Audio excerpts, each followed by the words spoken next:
Ezra chapter 3. Spiritual readying of the people. When the 7th month arrived, after the people of Israel had resettled in the towns, the people gathered with one accord in Jerusalem. Then Yeshua the son of Yotzadok with his fellow Kohanim, and Zerubbabel the son of Shaltiel with his kinsmen, organized rebuilding the altar of the God of Israel, so that they could offer burnt offerings on it, as is written in the Torah of Moshe the man of God.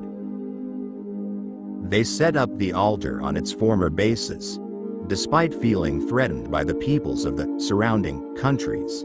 They offered on it burnt offerings to Adonai, the morning and evening burnt offerings.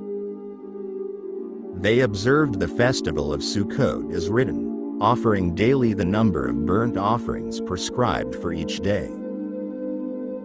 And afterwards the regular burnt offering, the offerings for Rosh Hodesh and those for all the designated times set apart for Adonai, as well as those of everyone who volunteered a voluntary offering to Adonai.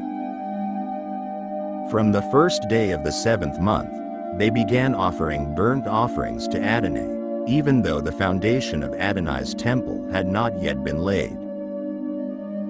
Foundation of the temple is laid. They also gave money for the stone workers and carpenters, as well as food, drink and olive oil for the people of Zidon and Zor, bringing cedar logs from the Lebanon to the sea and on to Yaffo, in accordance with the authorization granted by Koresh king of Persia.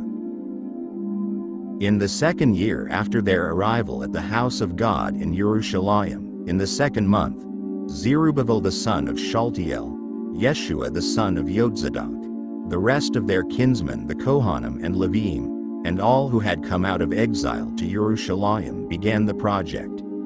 They appointed the Levim aged 20 and up to direct work in the house of Adonai. Yeshua and his sons and brothers, Kadmiel and his sons, and Yehuda's sons together directed the workers in the house of God, also the sons of Henadad, with their sons and their kinsmen the Levim. When the builders laid the foundation of the temple of Adonai, the Kohanim in their robes, with trumpets, and the Levim the sons of Asaph, with cymbals, took their places to praise Adonai, as David king of Israel had instructed.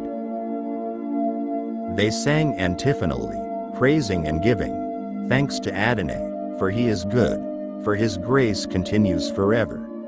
Toward Israel, all the people raised a great shout of praise to Adonai, because the foundation of the house of Adonai had been laid.